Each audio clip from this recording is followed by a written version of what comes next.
Look around and see who's with you today. If you're in the overflow room or if you're right here in this sanctuary, look around and see these beautiful beings of God, light beings that are full to overflowing with such infinite potential, and that there's a tremendous blessing trying to be birthed in their life right now. You're releasing a silent prayer on behalf of all of these beings. Now, look at the being sitting next to you, either one of them, they're both beautiful. And look at that being and say, oh my God. Oh my God. Oh my God. There is so much beauty in you. There is so much love in you. There is so much peace in you. Transcendent joy is all in you. Abundance flows through you. Harmonizing prosperity flows through you. Divine wisdom flows through you. Cosmic intelligence flows through you. And you have come to set it free, that we may change the world for the better. Let's be this. Let's do this together in the here and now. And so it is. Amen.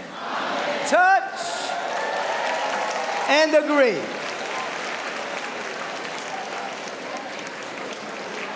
You have entered into a vibrational vow with each other to continue to see the highest and best within each other, and that is to see what God sees, which is God's beloved, full to overflowing with infinite potential, divine possibility, infinite eternal life, forever and ever unfolding, singular manifestation of a cosmic good that had no beginning and will never end, that loaded and coded within each and every individual is a divine and perfect spiritual idea that contains luminous, infinite information shot from the mind of God, waiting for the right condition to unfold and flower like never before. So you don't have to pray to get anything. You have to pray to let everything.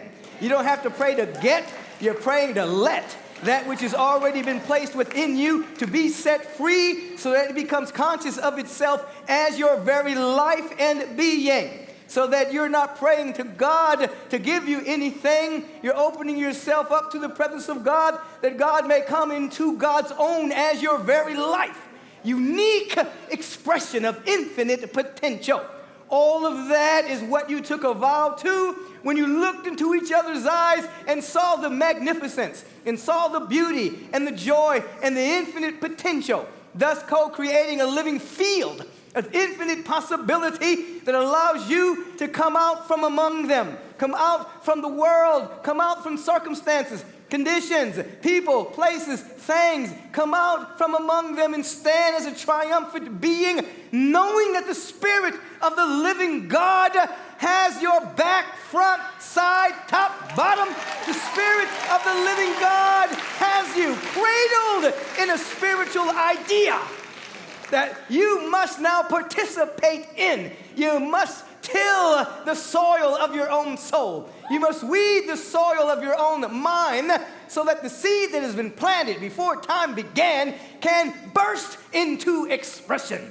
And then you will feel that you are at home. You will feel that your destiny, which is good, by the way, it's magnificent, that your destiny is unfolding, and fate no longer has its hand on you. Only the living, breathing destiny of what's been planted within you before time began to unfold to a greater expression of ultimate reality. This is the only tea that I am drinking. Reality. And so, as for those of you who have been following the theme of the month, which is rejoice and remember and renew, are aware that when we speak of rejoicing, we're speaking of a spiritual practice. We're not speaking of rejoicing in terms of after something good happens, we rejoice. I should say, we don't rejoice. We don't rejoice simply after something good happens, but as a spiritual practice, we stay in the vibratory frequency of rejoicing, because as practicing metaphysicians moving into deep mystery of mysticism. We do not stop our rejoicing until after something happens. We rejoice as a way of life, thus creating a field and a vibrational match so that the infinite invisible can break into time through us because of the rejoicing.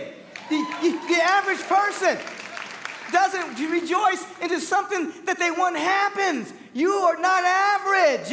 You are above average. You are in a spiritual teaching that is telling you that all of the power is already within you. So you are rejoicing your way to manifestation. You are rejoicing your way to demonstration. You are rejoicing your way to healing. You are rejoicing your way for the revelation and the unfoldment of more good than you could possibly imagine to take over. Say to your neighbor, if you will, I'm rejoicing now. I'm not hesitating. I'm not delaying. I'm in full rejoice right now. Somebody scream about it. Let me see if we can hear the overflow. Overflow, let me hear you scream about it. No, just the overflow, the other room. Overflow, do it again. Can you hear him? We hear ya.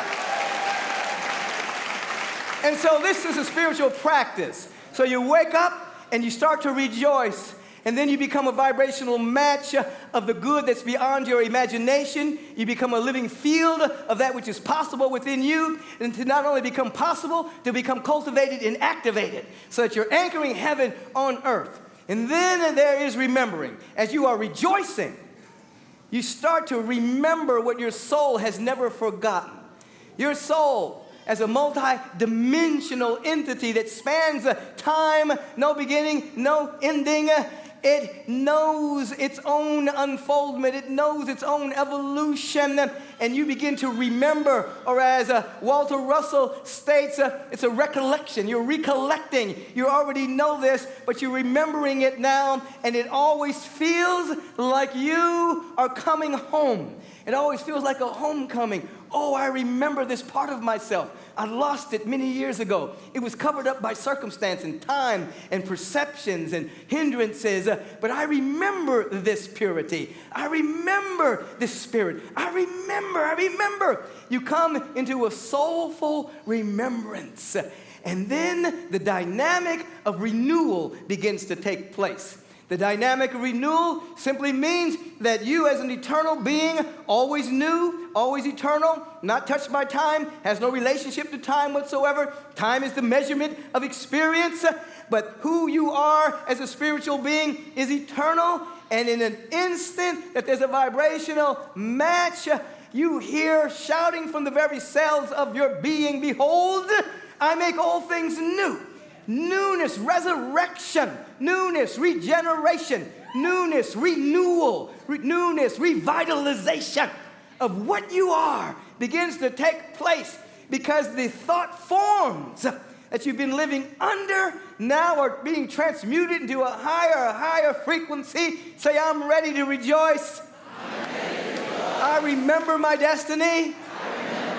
I'm in a continual state of renewal. Body temple, I'm in a continual state of renewal. Mental body, I'm in a continual state of renewal. Emotional body, I'm in a continual state of renewal. Nervous system, I'm renewing right now. New laws are being set in motion. And so just in this dynamic, as you're talking to the cells of your body temple, your emotional body, your mental body, you're establishing yourself no longer under the law of the world, but you're coming under the law of grace, under the law of the Christ, under the law of success, under the law of well-being. And the body of affairs and the body temple are now coming under the aegis of that law. So even when you think not, that law is working on your behalf. Even in this instant. Whew. We've come to know what that means this month. The W is for wholeness. You're a perfect whole idea in the mind of God already. Nothing can be taken away. Nothing can be added. Who by taking thought can add 1 cubit to their spiritual stature? No one. There's a wholeness already here. The H is for health across the domain of every aspect of your life. The E is for eternality, no beginning and no ending. And the W, willingness. Where there is willfulness, there is a vibrational wall. Where there is willingness, there is a way. And so where there is willingness, ways open up. Ways open up. Ways open up.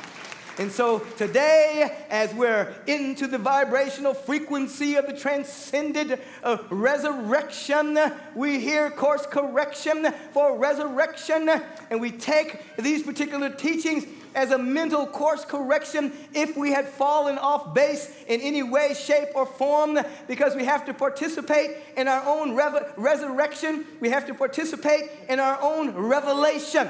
You cannot ride on the wings of anyone into the realm of heaven on anyone else's revelation.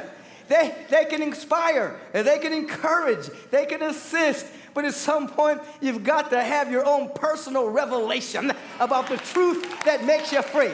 You can't do this through memorization. You can't do this through rote statements. At some point, there's an opening and you have a direct encounter with the divine presence, and it becomes more real to you than anything. And after that personal revelation, you're able to say, before I was blind, but now I see. I can see something. I can feel something in my bones. And it takes over your life. Course correction for our personal resurrection begins with the teachings of Jesus the Christ. They're lifted out of the book of Mark in chapter 8, verse 18, where he is saying, you have eyes, but you see not, and you have ears, but you hear not. This is a powerful teaching, because he is saying in substance that most of the time what you're seeing and hearing are your own thoughts. Most of the time of what you're seeing or hearing are the thoughts of society. Most of the time what you're seeing and hearing are parental thoughts. Thoughts that have lodged within you, parental fantasies, societal fantasies, fantasies you have about yourself that may not be true. Self-loathing, not a high degree of self-acceptance. You have all of these thoughts about reality, and so you have eyes, but you see not. You have ears, but you hear not, because all you're seeing and hearing are thought forms masquerading as the truth, and you think that's real. Not you, not here, not now. We are activating something within you that you can begin to see not with the eye, hear not with the ear, but to see with divine consciousness, and that's why you pray. That's why you meditate. That's why you vision. That's why you serve. That's why you sing. That's why you become generous, so that ultimately there is an availability of pinprick opening, and you begin to see, oh, I was just seeing my own thoughts. I wasn't seeing that which is real. What is real are the thoughts of God. It's called inspiration. That when the thought of God captures you and you're inspired beyond your self-imposed prisons and the mental shackles that have been carrying you down, you begin to see, oh my God, the cattle on 1,000 hills are surrounding me and belong to me in substance. You begin to see that the ground upon which you are standing is holy. You begin to see that you are the beloved of the presence and the power and the love of God Almighty. There's a moment where no longer do you have eyes and not see. You're seeing with pure consciousness, but you have to have a level of sincerity and consistency for the breakthrough that allows for the eternal to break into time as your life, and you stop carrying around the crutches of your mental prisons and the coping mechanisms that you use to not feel the pain and the agony of not being in bliss most of the time. Oh my God. You have eyes but can't see. But not today. Not today. Say to your neighbor, not today. My heart and my eyes are open. And I see the presence. I feel the presence. It's real. And so the inner work, all you got to do is check yourself, and you'll notice you start to look at the thoughts in your mind, and you'll be able to say, ugh, that's not real. But I'm looking at life through that. That's not real. That's somebody else's thought. That's not real. That emerged from a sick society that's still bombing people. That's not real. That's emerging from a world, an animalistic world that still has borders and take them seriously. That's not real. That's not reality. That is a thought form emerging from humanity whose breath is in its nostrils that has no more power over me. You begin to be inspired, and you begin to see the grand presence and the great design that is unfolding through all of us as we continue to participate in our own unfolding. Then you'll dip into the teachings of Jesus once again. And you move into John there in the chapter of the 16 and the verse 33, and you'll hear him speaking, and he's saying in substance, these things that I tell you are to bring you peace. There'll be trials and tribulations in the world, but be of good cheer, for I have overcome the world. Now, there's some nice things in there. He's saying, listen, there's some stuff going on. The world's crazy. It's crazier now than it was then. Because now we got implements that it can extend our rage, bombs and bullets and guns and all manner of things, technological ways to kill each other. And so, listen, he's saying, I'm just giving you a heads up here. There's some stuff happening, but be not troubled. He gave you a spiritual practice. Be of good cheer. Going back to rejoicing, be of good cheer, for I have overcome the world. Now check it out now. The world of effects, circumstances, appearances. Most people think that is where they live, and they seek to manipulate the world of appearances to eke out a degree of happiness. He's saying, I've overcome that world. Now, you've been taught here for years that the world is made up of your perception, your beliefs, your opinions, your chronic conversations. You create a world that you live in, has nothing to do with reality often. He's saying, I've overcome that world. Be of good cheer. I've overcome that world. You hearken forward, and he's saying, my kingdom is not of this world. That the joy, the peace, the harmony, the wisdom, the abundance, the prosperity, the life, it's not of the world that you can see physically. I've overcome the world that you can see physically, and my kingdom is in another frequency and in another vibration.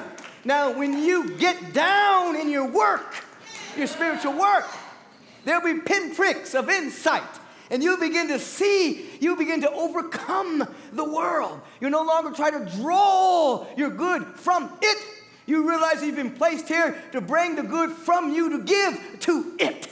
You will begin to see quite differently. I'm not of that world. Now, the beautiful thing about the teachings, the beautiful thing about Jesus is that because of his oneness with God, you know, Meister Eckhart says it wonderfully when he says that God begot but one son, but the eternal is forever begetting the only begotten. Now, I want you to hear that again now. God did beget but one son, but the eternal is forever begetting the only begotten, which means the one son is in you, because God can only create the one son or daughter. That's all that God could create. So the eternal is forever begetting the only begotten, and when one individual has a breakthrough, that dynamic goes into the newest sphere of the planet, the mental atmosphere, which means it becomes possible for everyone. When scientists and doctors said no one can ever run faster than a 4-minute mile, it will kill them. They'll have a heart attack. They won't be able to survive. And as soon as Roger Bannister did it, people did it the next week, and it continues to go down. And in the same way, when you have an avatar that walks the planet and they break through the miasma and the Maya of separation, that's forever imprinted within the mental atmosphere of the planet, which means he meant when he said, greater things than these shall ye do. He meant that. That was not pretty, sweet words. Oh, I'm going to make them feel good. No, everything he said was about the raising of consciousness. And so in that substance, be not dismayed. Don't be troubled. Have a practice. Be of good cheer, for I have overcome the world.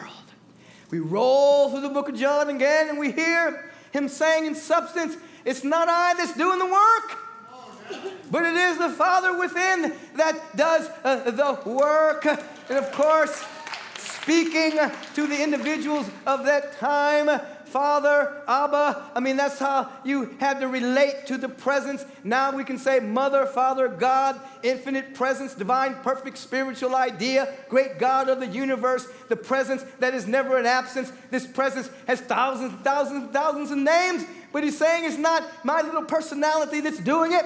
It's this presence within. It's doing everything. Now, this is a very important fact, because you don't have to manipulate from a personality level. You've got to let go and let God. You've got to yield. You've got to allow. You've got to understand that whatever is going on, it's going on already. You realize electricity is going on right now, and the bulb has to be plugged in and allow the electricity to create luminosity. You are allowing yourself consciously to plug in to the spiritual electricity that's everywhere, and to be so luminous and to glow with the presence. And you're able to say, hey, it ain't just me. It's this presence that's invisible that's becoming visible as my life. That which was invisible is now becoming visible as my life. Why? Because I'm letting it. I'm allowing it. I'm yielding to it. I'm surrendering to it. And it's happening right this moment. We're talking about a course correction for the resurrection. So you check yourself. You have a spiritual practice on a regular basis. And sometimes you just practice never using the word I. Just not I or my. It's just we or the presence. You just have a little practice from time to time so that you begin to be aware that all ideas are originating in the divine mind. And though they come through you, and you are talented enough and available enough to catch these ideas and allow them to have form, you're giving credence to the presence and the power that's already around you, looking for the spiritual instruments to come through. When you think about the birth of the light bulb, through Edison and a little help from Tesla there, you can look around and you can see at the exact same time there were many breakthroughs with the same invention in different parts of the world. You study history in other countries and they say they invented the light bulb because that idea was rich in the atmosphere already. And then people caught it. And here in America we had good PR, so good marketing, So Edison got the most of the credit. But that idea was everywhere, you see. And so it's the presence within that's doing the work. Course correction. You have eyes, and you're seeing not because you're seeing your thoughts. You're not seeing reality, and so you're praying to see. Course correction. You're opening yourself up to the awareness that the world is mainly made up of thoughts and opinions and points of view. You're overcoming that particular world and living in the realm of my kingdom is not of this world. It's of a higher frequency. But it does get to demonstrate itself in this world. The eternal gets to break into time. And then you become aware increasingly of a sense of humility that is the presence, that the presence is the presence that's doing this, the presence that will feed itself, clothe itself, take care of itself. The presence will absolutely allow for all the conditions to turn out in a certain way that it can be more visible in one's life. I yield to the presence. And then you move into perhaps a chapter of Luke there, chapter 23, verse 24, where he says, in substance, that forgive them, for they know not what they do. He's speaking about the power of forgiveness as a way to get the blot out of our own heart and get the mote out of our own eye. and to get the fragment that would cause a sense of separation from the divine presence to dissolve it. 70 times 7. And as you begin to move into this realm, this is spiritual practice. You move through what I label the 5 stages of forgiveness. The first one is simply willingness. Am I willing to forgive? And you have to check yourself before you wreck yourself where this is concerned, because at times you got to pray for the willingness. They did you wrong. They said something about you, or you perceived it that way. And so you have to grow into a deep sense of willingness. And sometimes you might have to say, presence, I can't do it through me. But however you get there, you see? And then from willingness, you actually go through the process and the practice of forgiveness. You see the individuals in front of you, and you basically say in substance, whatever it is that you did or didn't do, or whatever it is I perceived you did or didn't do, cannot determine my destiny. I cut the cord and I forgive you. I forgive me. I set us free so that my destiny can be set free.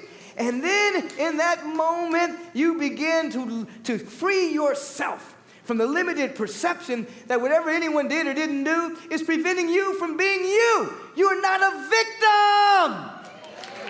Stop using victim statements. You are not a victim. You set yourself free. Stage 2, you go through the practice, you see. Stage 3, something begins to happen. This is when you know you're really juicing it up now. I don't mean with steroids, but spiritual steroids. You really start to get down when something happens. As our native brothers and sisters would say, you start to walk a mile in the other individual's moccasins. In other words, you're able to see life from their point of view. Now, you know when you're seeing life from your point of view, you're always right. That's just the way it is. I'm right. This is the way I see it. That's the way it is. But with the continual forgiveness, the seed of compassion begins to break open. And you begin to see things from other people's point of view.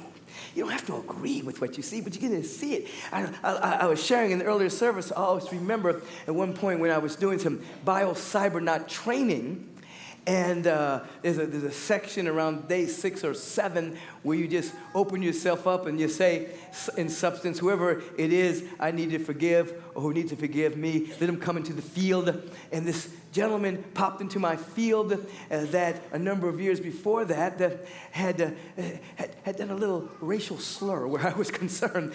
And I'd forgiven it and everything, but in this field, as he popped up again, I said, why is this guy popping up again? I forgave him. It's all good. But suddenly, I popped out of my body, and I was in his consciousness. And I could see how he saw life. And I can see the ramifications of how he was raised allowed him to have a narrow point of view where people of color were concerned.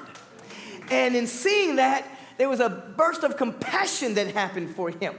And I could see that he could not say what he said because he didn't know any better, because his state of consciousness was at the level where he was impacted by his upbringing. I saw the world through his eyes. I didn't agree with that world, but I saw it.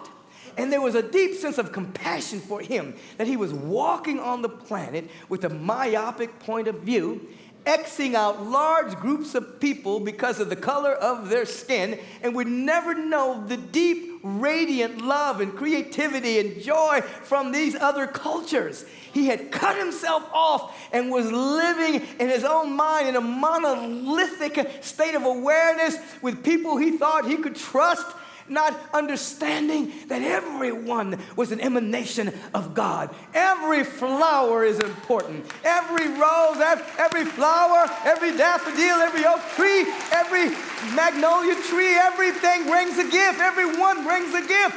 And in that moment, so at that stage 3, we have compassion. And we see from another point of view. And then stage 4, we wish the individual well. Now, this is advanced class right up in here. Because some of you don't really want to wish somebody well. You want to do all your forgiveness and then wait for karma to take over. You know what I'm saying? Yeah, I forgave him. I can't wait till karma gets his butt. You know? Oh, when karma comes around, woo! I want to be there. I want to see it. I forgive, though. I forgive. I'm forgiven.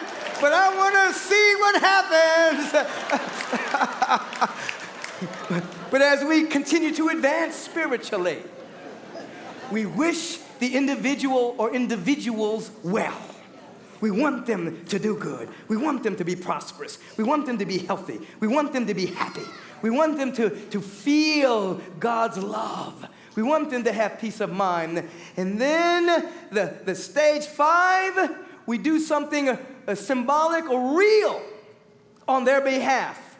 Sometimes it's just including them in our prayer work. Sometimes it's actually doing something for them and maybe doing it anonymously. Maybe sending a beautiful letter, maybe sending some money in the mail, maybe whatever the case, but you're basically taking energy and sharing it. And so you've gone through the 5 stages. And so if in fact you begin to see, no longer seeing through a glass darkly, no longer having eyes but seeing not, you're now praying, opening yourself up. As you begin to open yourself up and be aware that there's a world that most people live in, but our kingdom is not of that world. It's invisible, transcended, it's real. Someone overcame that world, therefore we can. We begin to realize that this presence is doing the work, and we are open and receptive to it. And that we're living in a 70 times 7 state of mind of forgiveness. Now there's renewal. Now the possibility of resurrection. Now the possibility of regeneration. Transformation begins to take place. And we walk in the world not in any way tempted by the 2 imposters, praise or criticism. They're both imposters. We don't run around looking for praise, and we don't run away from criticism. We live hearing the word of God. And then, like Jesus, we can stand between the thief of the future and the past, not give any one of them any power, but understand that this moment, this instant, this presence, right here, right now, all of the power is in the nowness of this moment. The past is rolled up like a scroll, never to read again. Future fantasies are dissolved, and in the nowness of this moment, all of the power is available to us. Thou shalt be with me in paradise in this instant. And the vibrational feeling tone of this allows us to literally and metaphorically roll away the stone from the tomb and step out into the bright sunshine of infinite potential, proclaiming a triumph over circumstance, triumph over condition, triumph over situation, triumph over prognosis. When someone tells you you got something and you're never going to heal from it, you're able to say, not so. The cells in my body temple are getting a different message. They're hearing that they can regenerate.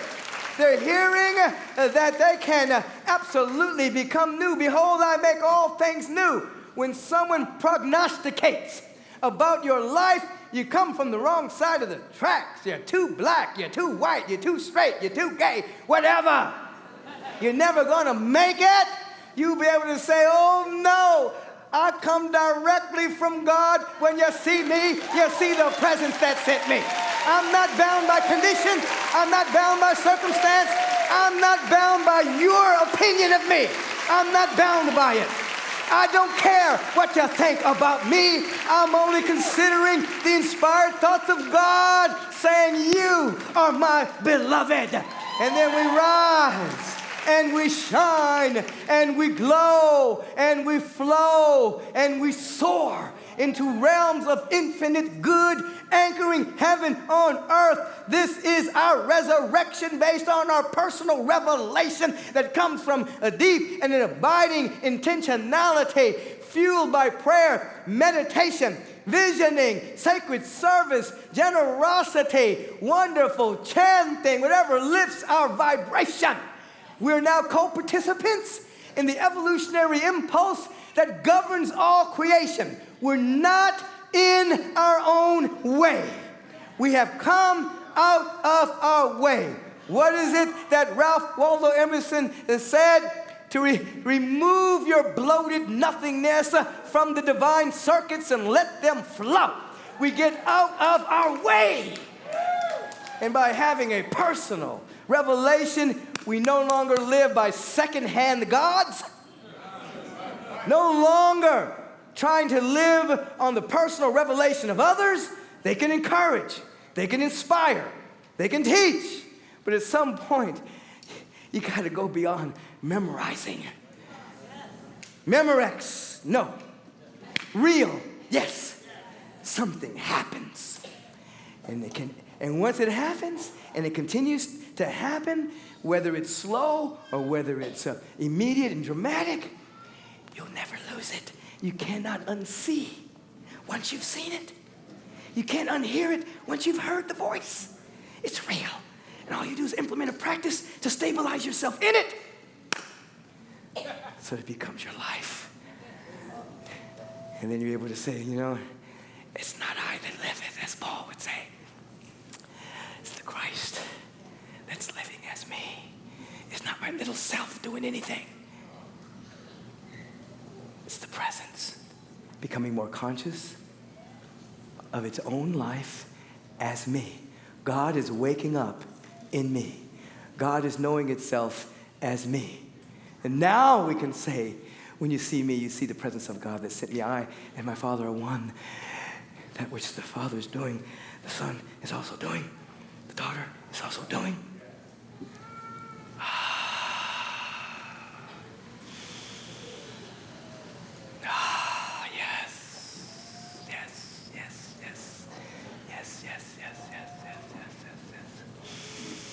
Yes.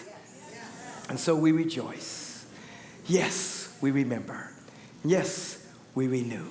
Yes, there's a divine idea held in infinite mind about our wholeness, about our health across all dimensions, our eternality fueled by our willingness. And our course correction for our own resurrection begins with right seeing. Continues with an awareness that is the presence that's doing it and we're surrendering to it.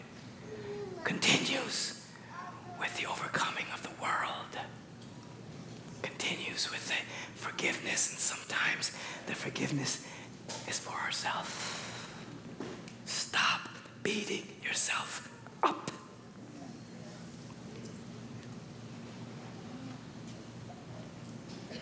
Until you become a vibrational field of a good that's beyond your imagination. That's where we are to live. And greater things than these shall ye do. He wasn't lying. Because there are millions of people on the planet that don't have enough food to eat. Millions of people that don't have running water. Millions of people that are dodging drones and bombs. Greater things need to be done.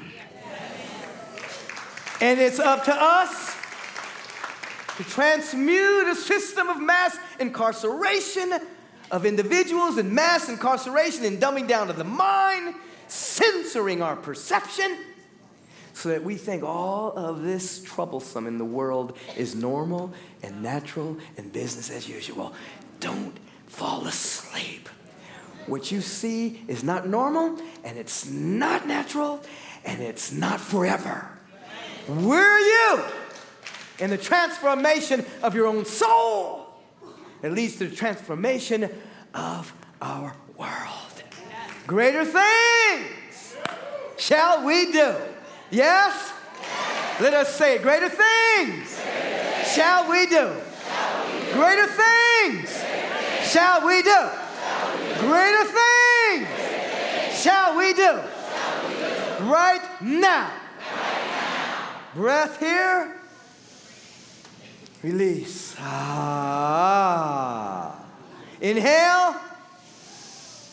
Release. Ah. Inhale. Suspend the breath at the apex. Feel that you are loved by a presence, cradled by infinite good, taken care of by infinite supply. All needs are met. Feel it. Release the sound of ah. Your nervous system is coming into a dynamic harmony with the affirmations that you recited earlier in the service. Your body temple is now with you. All needs are met. It's with you. Everything is working together for my good. It's with you. I can heal anything. It's with you. Prosperity is here. It's with you. Divine intelligence fuels me. Your body is with you now. Nothing is against you. And when you can speak your word without any doubt that what you're saying is true, lo and behold, I make all things new. Resurrection time, baby. Resurrection time. Resurrection time. And so we turn within in this moment. Our inward glance is heightened as we go on a search for the vibrational feeling tone of gratitude, the vibrational feeling tone of thanksgiving and pure appreciation. We turn within and we feel that, and it's not against the law to feel gratitude before anything happens. It's the right use of the law to feel gratitude before anything happens, or even in the midst of a tough circumstance, to rejoice, to rejoice, to rejoice. Rejoice, we rejoice, we're rejoicing. Rejoice, rejoice, rejoice. For this is the day the Lord has made, commanding us to rejoice in it. It's a commandment, rejoice in it. And in this consciousness of divine rejoicing and gratitude, let us recognize the presence, the beating of our heart. Let us recognize the presence. Breathing. Let us recognize the presence. Blood rushing nutrition throughout the temple without you having to make it happen. Let us recognize the presence in each other as each other. Let us recognize the presence of God Almighty and feel a deep sense of unity with it. That we're able to say, oh my God, I am what thou art. And thou art what I am. No distance, no separation, no otherness, no other power, no other place. All here now. Those three words, all qualities. Right here, right now, all here now, all here now. Loaded and coated with infinite potential. And with this sense of unity with the present, we call forth divine and compelling right action to take place in every area of our life. Our mental life. We hear God is not the author of confusion, but the author of clarity, perhaps, and a sound mind. Every area of our life, our emotional body is pure because our intention is pure. We want to know the presence like never before. Physical body,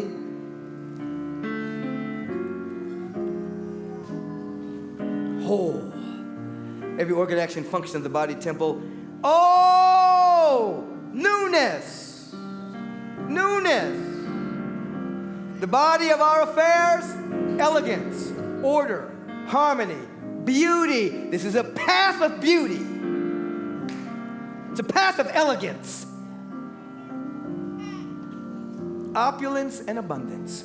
Are you willing to be prosperous? Yes. No, I mean for real. Yes. Are you willing to be prosperous? Yes. Are you willing to claim divine supply? Yes. The invisible supply becoming visible through you. Yes. So So I stand in the vibration of yes and speak the word for each and every individual here, knowing that their life is the life of God Almighty, all beauty, all joy, all abundance, all intelligence, and divine and compelling right action is taking place in and as their life, they being a singular manifestation of a cosmic unfolding that had no beginning and no ending and will continue to unfold, to reflect and to reveal the cosmos as only they can reflect it. And that something wonderful is happening. Something beautiful is taking place. Something magnificent is taking over our soul. And we're allowing it. We're letting it happen right now. I want you to feel in it, whether you're in the overflow room, Facebook live streaming, in this sanctuary. I want you to feel it. I want you to feel it. I want you to feel it. Ricky Baby, help them feel it. Something in me knew this all along, that my life is a melody of God's freedom song, and this song is sung by the heavenly host. I rest in thee. I rest in thee. Something in me knew it all along. My life would be for God's freedom song, and this song is sung by the heavenly host. I rest in thee. I rest in thee. Please take the hand of the being next to you and just take this as a moment of feeling God with skin on and feeling that being whose hand you're holding is a divine current running through your hand holding right now. And we're magnifying the Lord. Our group soul, as Mary said, is magnifying the Lord, the great law of life, the law of increase, the law of beauty, the law of success, the law of healing, the law of wholeness, the law of well-being. We're magnifying the Lord for each of us, for all of us, for everyone on our prayer list, the prayer list that I mentioned in the earlier service, the prayer list that you have individually. All of these beings are included in this dynamic magnification of the Lord, the great law of life. We drop ourselves into this prayer, and with a great readiness, we receive. No one, once you have the consciousness, no one can keep your good from you. Your good comes directly from the source of all creation. It may come through people, but it's coming from infinite supply. No one can stop it. Time nor space can hinder it. Be free. You've got a great destiny. Be free. Great destiny. Be free.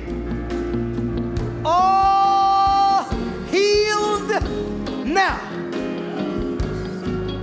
Now. Now. Now. Past, no power. Future, no fear. Now. Now. Now. We rest in the presence. We rest in the presence. We rest in the presence. For this and more than words could ever say or convey. We take a vibrational stand in thanksgiving, and we let it be now and forever. If you're in vibrational harmony with this, simply say, and so it is. And so I am. And so we are. Now so be it.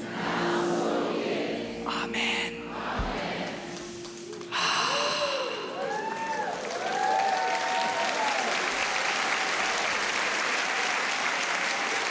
Presence of God, real.